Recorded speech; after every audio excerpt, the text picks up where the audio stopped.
La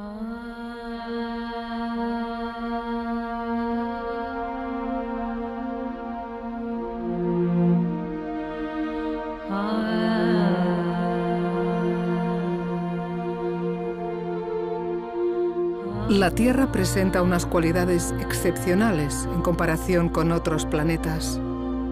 Contiene agua, atmósfera, territorios templados y un fenómeno aún más insólito, la vida, desplegada en innumerables variantes. Parece que esta riqueza y esta diversidad hayan existido siempre.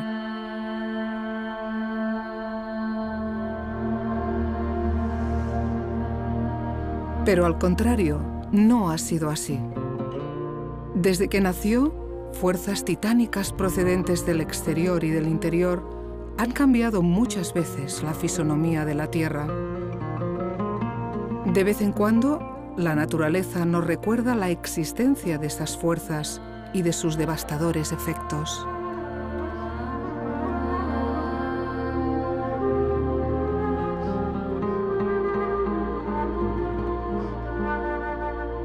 Pero salvo algunas catástrofes, la Tierra se muestra apacible y estable.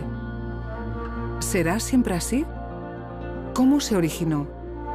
¿Cómo ha llegado al estado actual? ¿Qué papel juega la vida y en particular los humanos? Gaia, la Gran Madre.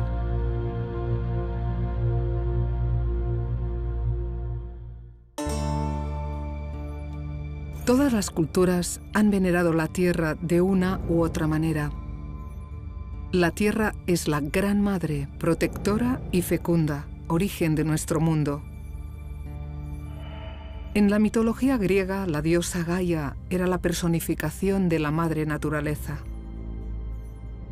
La vemos representada en esta pieza de cerámica. Gaia entrega a otra diosa el niño destinado a ser el rey de Atenas. Surgida del caos, Gaia engendró primero el aire y el cielo estrellado. Después creó el agua y los océanos y extendió la vida por todas partes.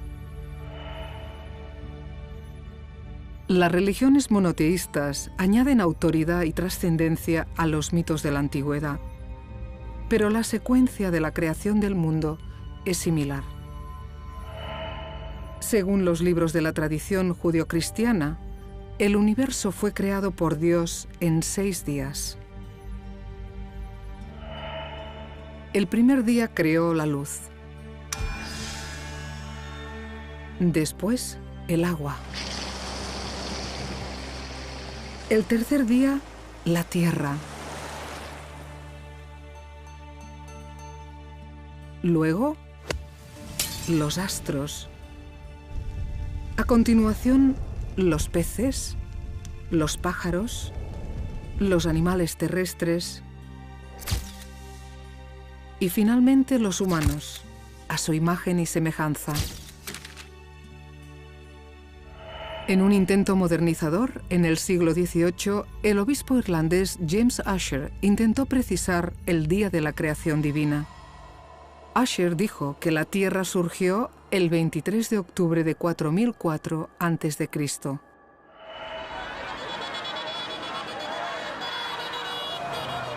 La creencia, con diversas variantes, ha prevalecido durante siglos y aún prevalece para más de la mitad de la humanidad. Sin embargo, por intuitiva o confortante que sea la explicación, la realidad es muy diferente.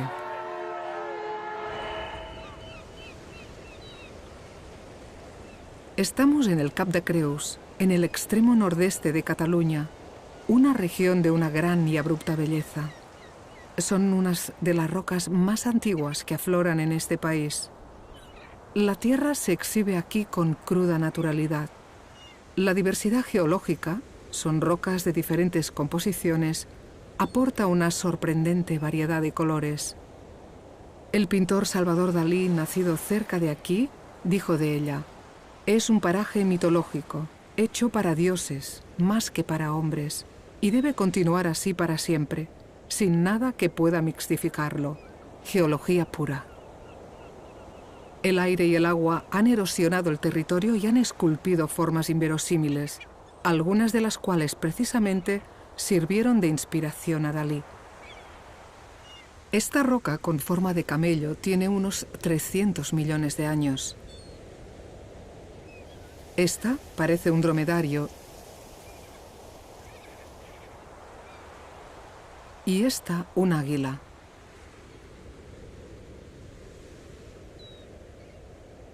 Son el resultado de un proceso gradual en el que el tiempo ha jugado y continúa jugando un papel fundamental. He aquí un paisaje igualmente revelador, el llamado Siccar Point, unos acantilados que hay en el este de Escocia. En el siglo XVIII, el naturalista James Hutton se dedicó a investigarlos. Hutton, de formación humanística, heredó unas tierras de pasto cercanas que le dieron la oportunidad de curiosear las intrincadas formaciones de la costa. La investigación le llevó a la conclusión de que las rocas de estos acantilados eran el producto de una serie de procesos muy lentos que se desarrollaron en un tiempo que se contaría por decenas de millones de años. Actualmente sabemos que la cifra es muy superior, pero la idea de un tiempo geológico mucho más dilatado que el tiempo humano resultará decisiva para comprender la evolución de la Tierra. Hutton también pensaba que la Tierra era una especie de gran organismo vivo. Estudiarlo, pues, correspondería a los fisiólogos, o sea, a los que estudian las funciones de los seres vivos. A este superorganismo se le ha dado el nombre de Gaia, como no podía ser de otro modo. Modernamente ha dado lugar a una teoría científica respetada. Miradas con curiosidad científica, las rocas exhiben su pasado. Hutton descubrió que la historia de la Tierra no está escrita en ningún libro sagrado, sino en la misma Tierra.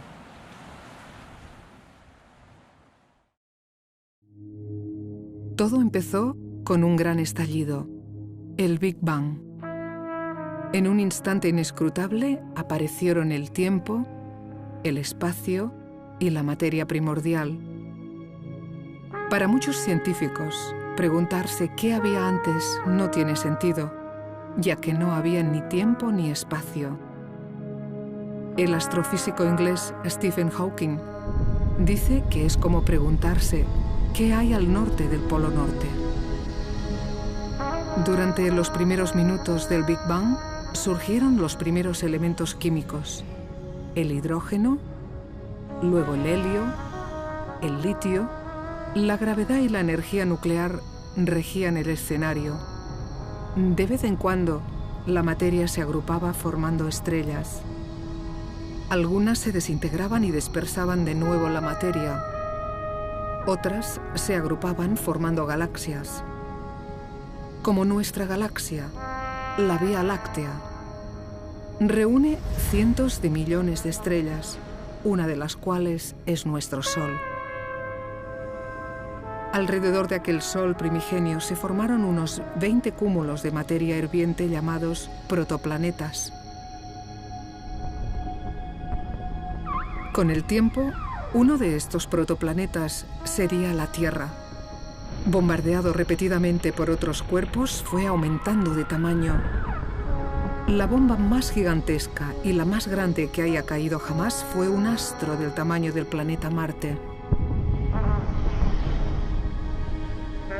La parte más densa de la materia terminó absorbida. El resto dio lugar a la Luna. Aquel astro que engendró la Luna se conoce con el nombre de otra diosa, Theia. Theia era precisamente hija de Gaia y madre de Selene, la Luna.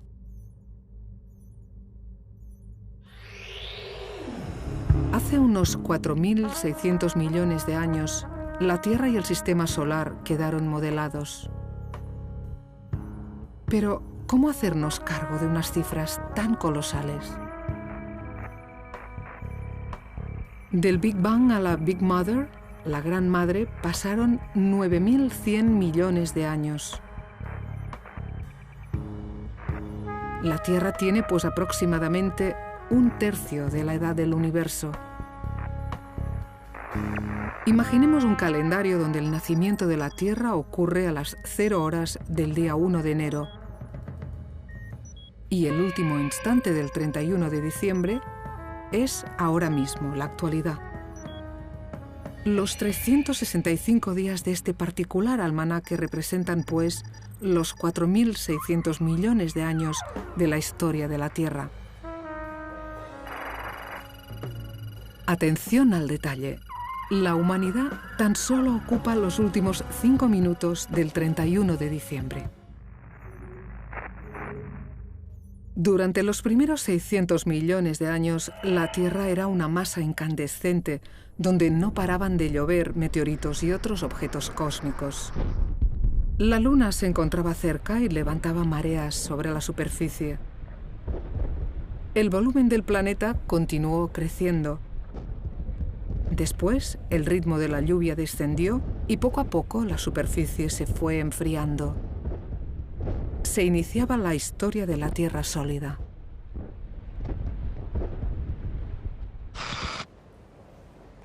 Estamos en una de las sedes, la más nueva, del Museo de Ciencias Naturales de Barcelona. El lugar acoge exposiciones y promueve actividades de divulgación con los conceptos y los medios modernos. Además de divulgar, el museo se dedica a preservar objetos de origen natural, así que también atrae a los especialistas.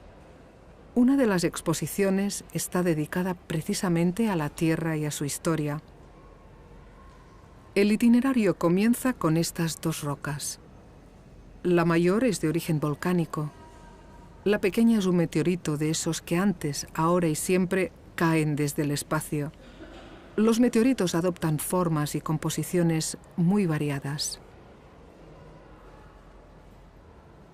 También hay una notable colección de minerales. Uno de los más valiosos es este ejemplar de piromorfita. Tanto los meteoritos como los minerales tienen el mismo origen, el espacio. Pero unos son más bien feos, requemados y desfigurados de tanto vagar, y otros, en cambio, incubados durante millones de años bajo tierra, parecen hechos para ser admirados.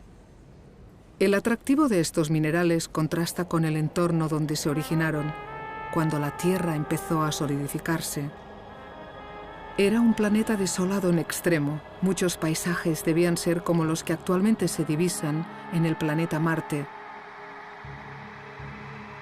La época se conoce como Adeana, en referencia a Hades, el dios griego, otro nieto de Gaia, que presidía el mundo de los muertos. Pero de vez en cuando, la Tierra parecía enfurecerse.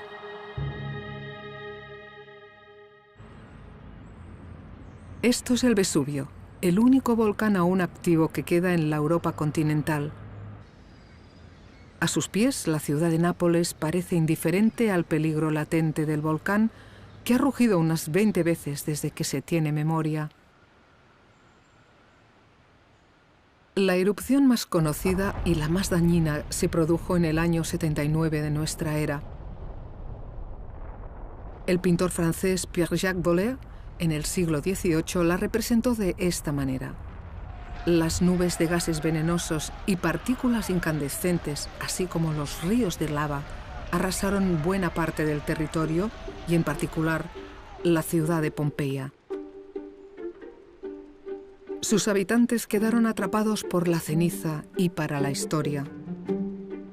Plinio el Joven, un historiador romano, fue testigo directo. Dijo, cuando volvió a clarear, los cuerpos estaban enteros, intactos. Vestidos tal como iban, por el aspecto, parecían más dormidos que muertos. Estos cuerpos representan como pocos la expresión del horror ante la naturaleza desatada.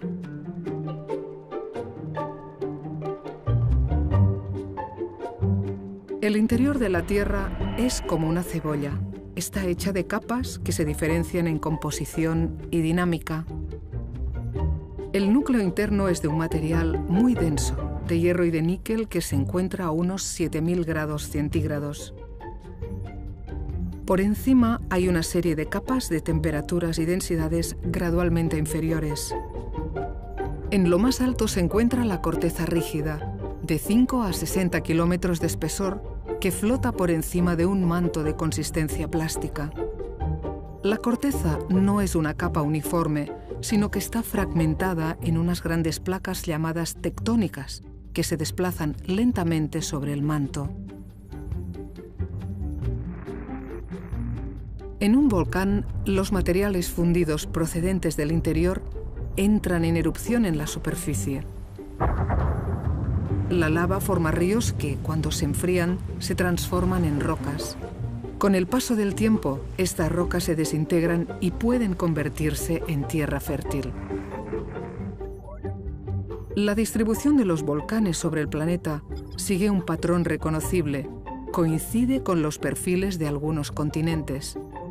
La misma distribución de las placas tectónicas. Obviamente, la coincidencia no es casual. Al moverse, algunas placas se separan entre sí. Las placas norteamericana y euroasiática, por ejemplo, se separan unos 7 centímetros al año. Parece muy poco, pero es suficiente para que en tiempo geológico la distribución de los continentes haya cambiado varias veces totalmente.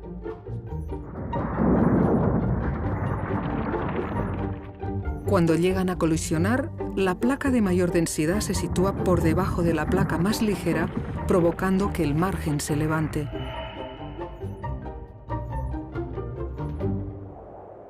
Así se han formado las grandes cordilleras, los Pirineos, los Alpes, los Andes, el Himalaya.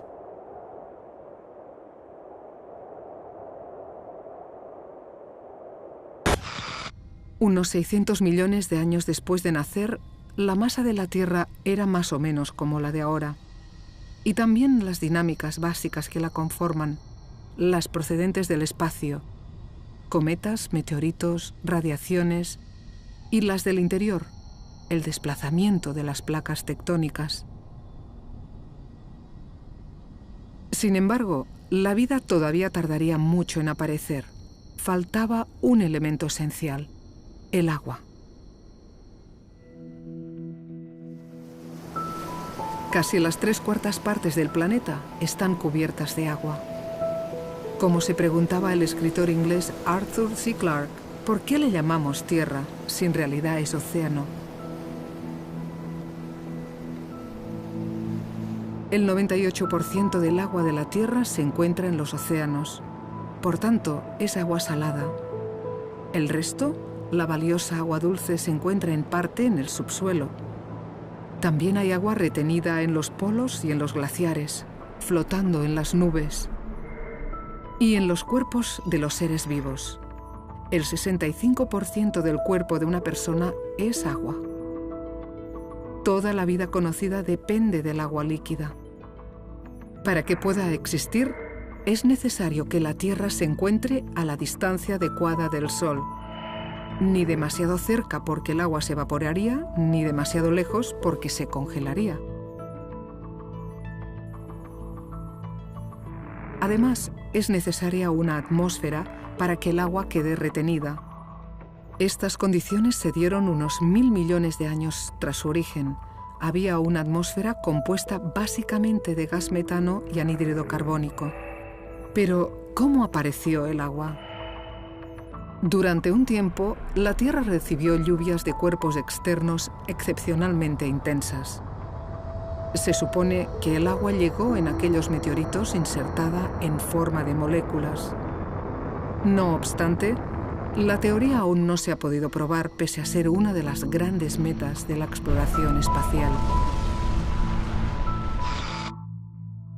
En relativamente poco tiempo, la Tierra quedó inundada.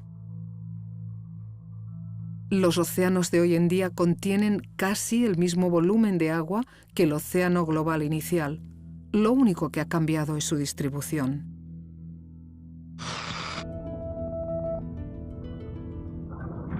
Los volcanes sumergidos de los márgenes de las placas fueron generando islas en medio del océano. Poco a poco estas islas se iban agrupando y formando territorios más grandes. En Groenlandia están los restos de una de estas islas. Es uno de los trozos de continente más antiguos que afloran en la superficie actual. Ya existía cuando, bajo la profundidad de los océanos, saltó la chispa.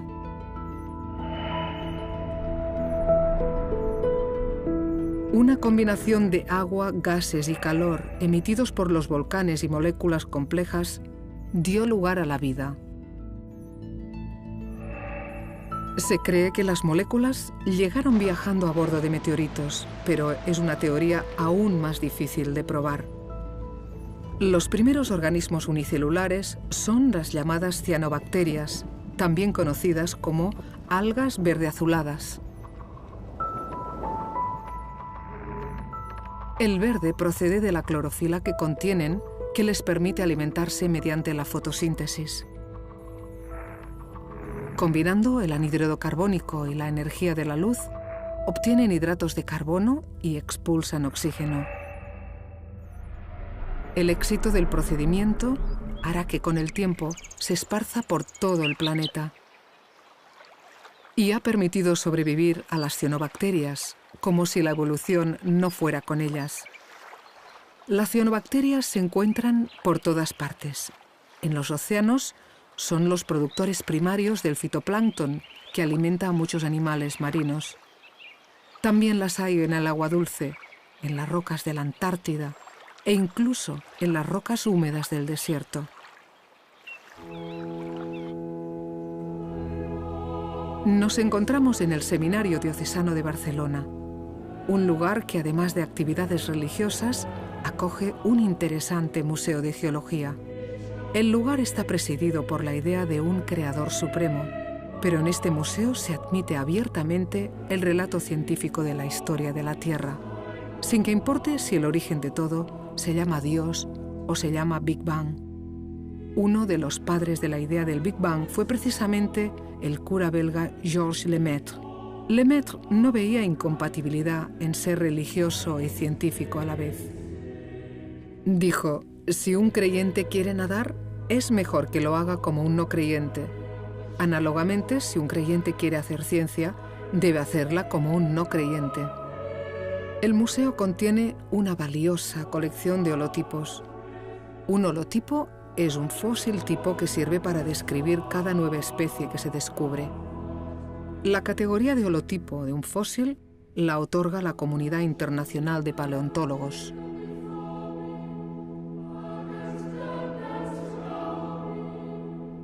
El museo también contiene decenas de miles de fósiles de varios periodos geológicos, recogidos pacientemente desde el siglo XIX.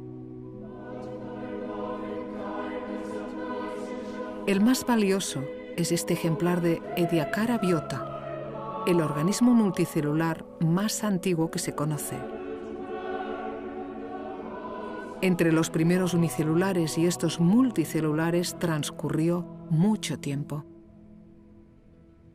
Nadie se explica la extrema lentitud de esta primera etapa de la evolución de la vida.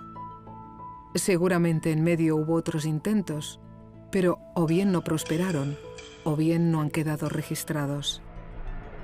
Más adelante aparecieron las primeras criaturas con partes endurecidas, caparazones, espinas, esqueletos, que protegían órganos especializados y permitían desplazarse mejor. En un tiempo geológico relativamente corto, el océano se pobló de criaturas cada vez más complejas, y el árbol de la vida se ramificó en todas direcciones.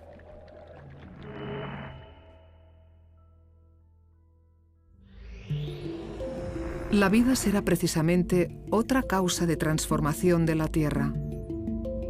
La primera vez que se puso de manifiesto fue cuando las minúsculas cianobacterias la dominaban. Llegaron a expulsar tal cantidad de oxígeno que la atmósfera se convirtió en un entorno letal, lo que provocó la glaciación del planeta y la extinción de numerosas especies primitivas.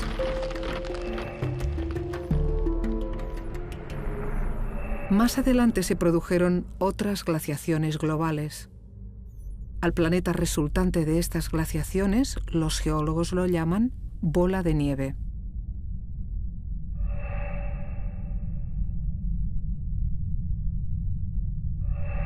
Los periodos gélidos se han alternado con los periodos tropicales. De hecho, los periodos tropicales han sido los predominantes. Hubo uno en el que se produjo una hecatombe descomunal. Estamos en la costa del País Vasco, cerca del pueblo de Zumaya. La zona es un geoparque, un entorno natural protegido y organizado para disfrute de excursionistas y en particular de geólogos. Los acantilados que se ven revelan una historia de unos 60 millones de años. Las capas duras se alternan con las capas blandas sedimentadas. Todas se originaron en las profundidades del mar. Una vez enterradas y transformadas en rocas, fueron desplazadas por la dinámica interna de la Tierra, en concreto cuando emergieron los Pirineos. Las rocas se elevaron hasta que quedaron expuestas a la erosión del mar. Algunas se elevan verticalmente y una junto a otra parecen conformar las páginas de un libro, del libro de la historia de la Tierra. Cada loncha, cada página representa el transcurso de unos millones de años de un pasado extremadamente lejano. No es extraño que el lugar atraiga la atención de geólogos de todas partes. En un entrante se puede apreciar una capa ennegrecida que revela un suceso muy significativo. Es la señal de la caída de un meteorito gigantesco, hace unos 65 millones de años, que tuvo repercusiones en todo el planeta.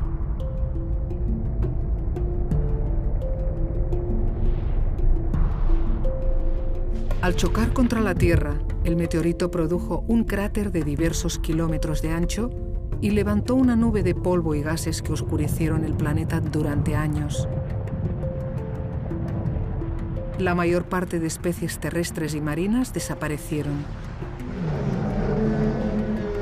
Entre ellas el grupo de animales dominantes de la época, los dinosaurios. Pero ha habido otras extinciones tanto o más catastróficas. Los geólogos se refieren a las 5 más importantes como las Big Five. En conjunto, las extinciones masivas han acabado con el 90% de todas las especies surgidas. La única especie que las ha sobrevivido a todas son las humildes cianobacterias. Los dinosaurios eran la culminación de una larga cadena evolutiva que comenzó con los primeros cordados y los peces en el océano y la vegetación en el continente.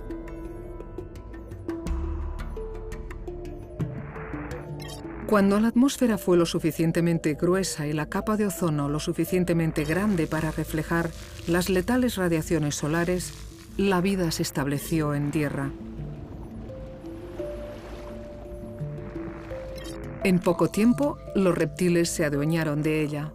La fórmula, una gran capacidad de adaptación al entorno más una fuerza física creciente. Los reptiles más feroces, los dinosaurios carnívoros, acabaron reinando, invencibles en la cabeza de la pirámide de los depredadores. Los pájaros son sus descendientes. En ausencia de los dinosaurios, los mamíferos, algunas especies de los cuales habían resistido la extinción, progresaron rápidamente. Mientras tanto, por debajo, las placas tectónicas continuaban su baile.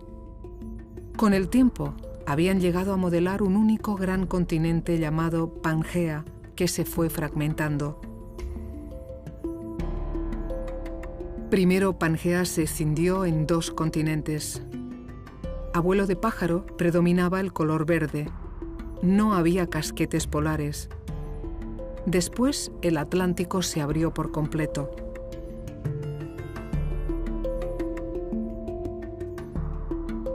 Por fin los océanos, los continentes y las placas tectónicas quedaron distribuidos aproximadamente como ahora. La cuna para una especie muy singular estaba a punto. En medio de África había unos mamíferos que ya empezaban a ponerse en pie y a adquirir conciencia.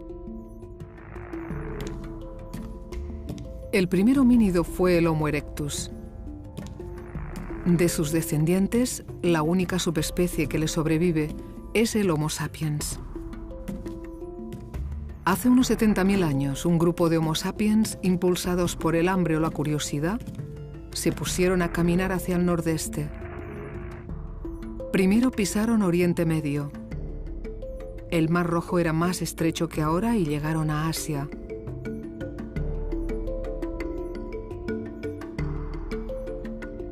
Por el estrecho de Bering, que estaba congelado, llegaron a América.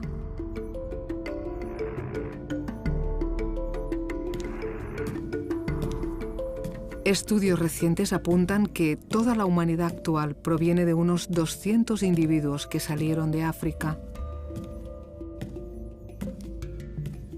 El hombre tecnológico, que se comunica mediante el lenguaje y que incluso pinta, ocupa apenas los últimos 2 minutos del almanaque.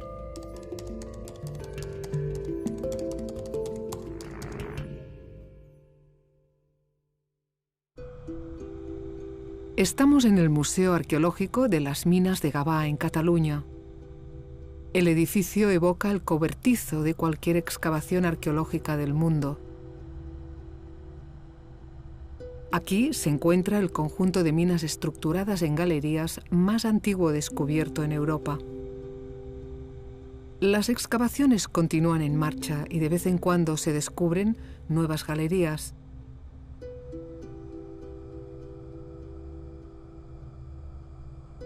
Durante más de 1000 años se extraía variscita, un mineral verdoso que se usaba en joyería y para intercambiarlo con otros bienes. Cuando un sector de una galería quedaba abandonado, se utilizaba de vertedero.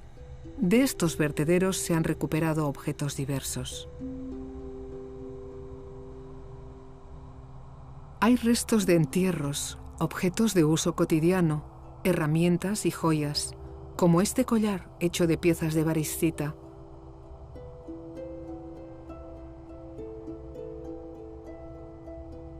Lo más valioso del museo es esta Venus, una de las pocas figuras religiosas del Neolítico que se conservan.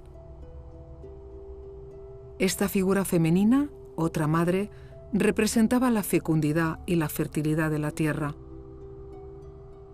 La extracción de minerales a la que está dedicado este sugestivo museo era el único interés que despertaba el subsuelo. El interés científico aparecería mucho después. Durante el Renacimiento, hace tan solo 6 segundos del almanaque, cuando todo parecía hecho a la medida del hombre, Leonardo da Vinci se dedicó a estudiar los paisajes con su mirada artística y a la vez científica. Esto le hizo preguntarse qué hay bajo tierra. A Leonardo le obsesionaba el agua. Las últimas pinturas de Leonardo son unas inquietantes representaciones de diluvios y tormentas. Pensaba que la erosión que observaba en los paisajes estaba causada por el agua, un agua que se reciclaba gracias a una especie de venas que hay bajo tierra. Decía: el agua es a la tierra lo que la sangre es al cuerpo humano. La explotación a gran escala del subsuelo empezó con la revolución industrial hace 3 segundos. El carbón era el combustible y la necesidad de disponer de él se convirtió en esencial. Las aportaciones de los primeros geólogos entonces fueron decisivas. En 1830, Charles Lyell, otro naturalista escocés, publicó el libro Principios de Geología, donde retoma y desarrolla las ideas de su compatriota James Hutton. Lyell escribe: «El presente es la clave del pasado». Unos años más tarde, el biólogo inglés Charles Darwin publicó otro libro trascendental sobre el origen de las especies, donde sentó las bases de la teoría evolutiva. Darwin reconoció que el libro de Lyell le había influido poderosamente. Las teorías expuestas en los 2 libros tienen un común denominador: el tiempo geológico. Otra aportación significativa para la geología y para la arqueología son las técnicas de datación absoluta descubiertas en el siglo XX. que permiten saber la antigüedad de unos restos. Se basan en el hecho de que ciertos elementos químicos como el carbono 14 se desintegran a ritmos muy conocidos. Por tanto, sabiendo la proporción que hay en un objeto, se puede deducir el tiempo que ha transcurrido. Es una especie de reloj de arena. Sabiendo la cantidad de arena que ha caído, se sabe qué cantidad había en principio. De modo que la historia de la Tierra está escrita en la propia Tierra, como decía Hutton, y además, en las páginas de este libro hay indicadas las fechas de los acontecimientos.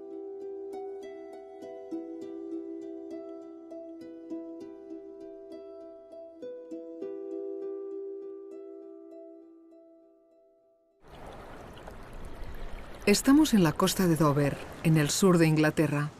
Aquí se levantan unos formidables acantilados hechos de un material cálcico muy fino, una especie de yeso formado por restos de organismos unicelulares sedimentados. Por efecto de la erosión, el material se desgasta y se desmorona a un ritmo de 1 centímetro por año, aunque a veces caen al mar bloques muy grandes. El lugar tiene un notable valor simbólico para los ingleses. Los acantilados blancos eran como fortalezas contra los invasores que amenazaban la isla. Actualmente bordean un puerto importante y una ciudad muy activa, presidida por las construcciones defensivas de entonces. Bajo el mar se encuentra el mismo material blanquecino, impermeable y fácil de excavar, lo que supone una apreciable ventaja en el momento de perforarlo. Por eso aquí está el túnel que conecta Inglaterra con Francia, uno de los túneles submarinos más largos del mundo. Ironías de la historia, el mismo material que se elevaba imponente contra los invasores, ahora por debajo facilita la entrada.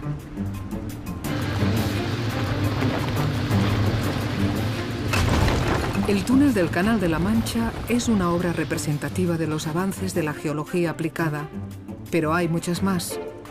Del pico y la pala se ha pasado a las tuneladoras y a los transportes gigantescos.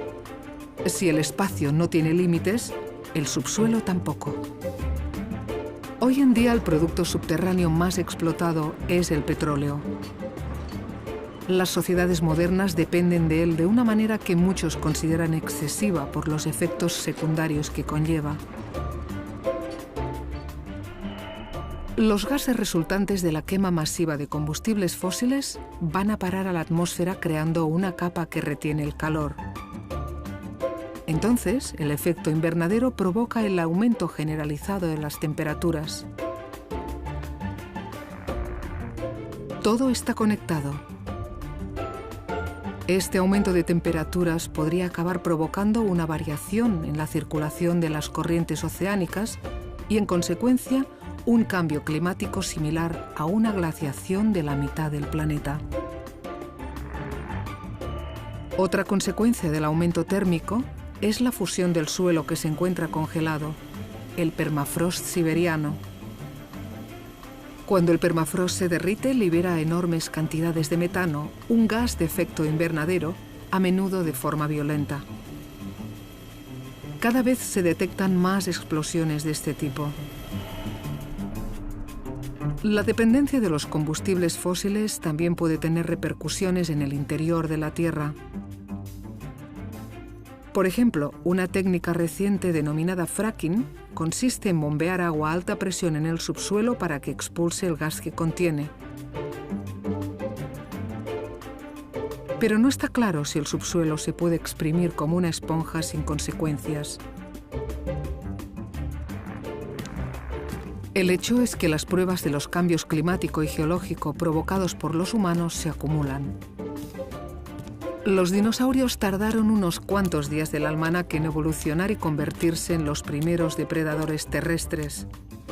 Pues bien, en apenas 2 minutos, unos frágiles mamíferos se han puesto a la cabeza de la pirámide y parecen decididos a depredar también todo lo provechoso que encuentran bajo tierra.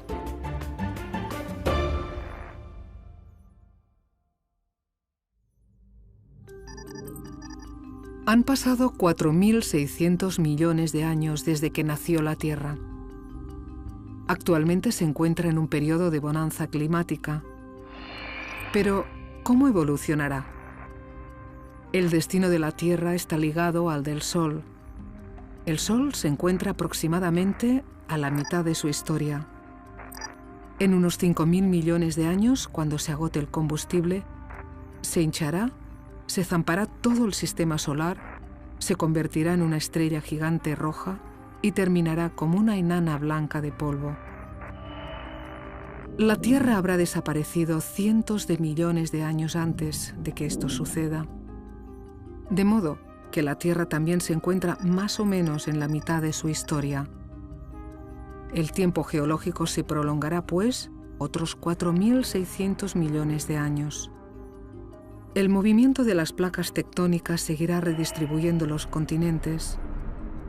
El océano Atlántico será tan grande como el Pacífico. El Mediterráneo se acabará cerrando y se formará una nueva cordillera como el Himalaya. Los continentes acabarán agrupados en una única plataforma, una nueva Pangea. Mientras tanto surgirán nuevos volcanes, temblará el suelo, lloverán meteoritos, cambiarán los climas. Algunas catástrofes extinguirán una vez más la mayor parte de especies. Entre las pocas que sobrevivirán, habrá seguramente las cianobacterias, a la espera de una nueva oportunidad para recomenzar la historia de la vida. Al final la Tierra será como empezó, una masa incandescente, dentro de la cual habrán los átomos que formaron parte de cada uno de los humanos que la habitaron. Pero esta perspectiva es demasiado lejana para una persona, la vida de la cual ocupa tan solo medio segundo del almanaque. ¿Qué se puede esperar que ocurra en tiempo humano, en tiempo de las personas y las ciudades?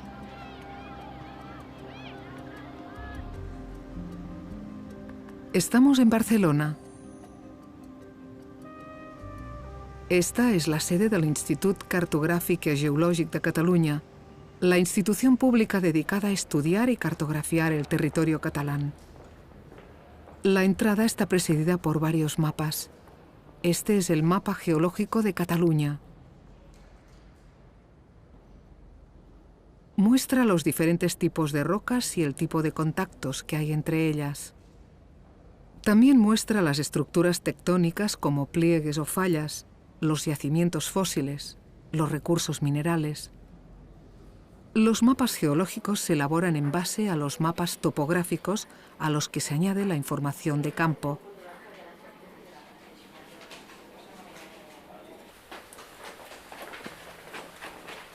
Esta es la sala del Institut donde se monitorizan los terremotos, el latido de la Tierra. Una red de estaciones de medida, una de ellas submarina, detecta todos los seísmos que se producen. Es muy difícil preverlos, pero estudiándolos quizá algún día se pueda conseguir.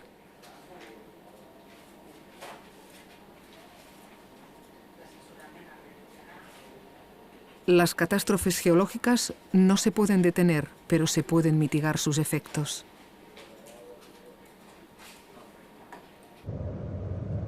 Una amenaza que sí se puede prever son los cometas, asteroides y demás cuerpos procedentes del espacio. En este caso, el problema es que solo se pueden observar si están muy cerca, por lo que el tiempo para reaccionar puede ser muy breve.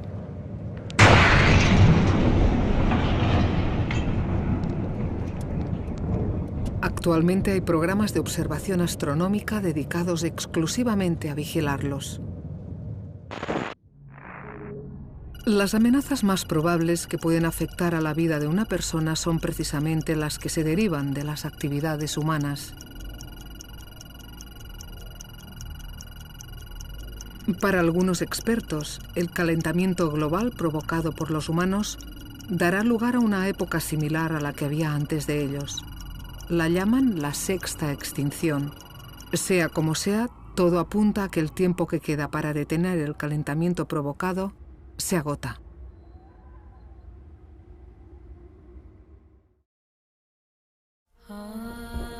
La Tierra es el resultado de una sucesión de ciclos infernales de destrucción y resurgimiento. Los meteoritos han abierto llagas muy profundas, pero a su vez han traído el agua y las semillas de la vida. En tiempo humano el fuego de los volcanes lo desmenuza todo, pero en tiempo geológico empodera la vida. De modo que, entre aparentes contradicciones, la historia de la Tierra parece apuntar en una dirección que favorece el avance de la vida. Hay más indicios que invitan a pensarlo. Por ejemplo, las diferentes densidades del interior, hecho que provoca que el planeta dé vueltas como una peonza y, como consecuencia, el ciclo natural de las estaciones, crucial para muchos seres vivos. Otra particularidad de la Tierra. A su alrededor hay un campo magnético que actúa como escudo ante ciertas radiaciones solares letales. Este campo magnético está producido por el abundante hierro que hay en el núcleo interior, que gira lubricado por el núcleo externo. Sin este escudo, la vida no podría existir. Se diría incluso que la extraordinaria diversidad geológica y biológica de la Tierra está hecha para atraer la atención de un cerebro despierto. Seguramente sin los colores de la naturaleza no habría arte, y sin una atmósfera transparente, la curiosidad científica no se habría despertado. Por eso hay quien piensa que el superorganismo Gaia, si es que se puede llamar así, tiene una misión: acoger a la vida y, en particular, a la vida inteligente. El caso es que este planeta privilegiado da síntomas de un desequilibrio provocado por la vida supuestamente inteligente que alberga. No sabemos las consecuencias de este desequilibrio, y quizá cuando se sepan sea ya demasiado tarde. Las futuras generaciones tienen el mismo derecho que nosotros de habitar un planeta saludable. Por eso sería necesaria más conciencia del tiempo geológico, y que la sostenibilidad y la biodiversidad del planeta sean unos activos valiosos dentro de la lógica de los mercados. Por madre y por grande, la Tierra merece nuestro respeto.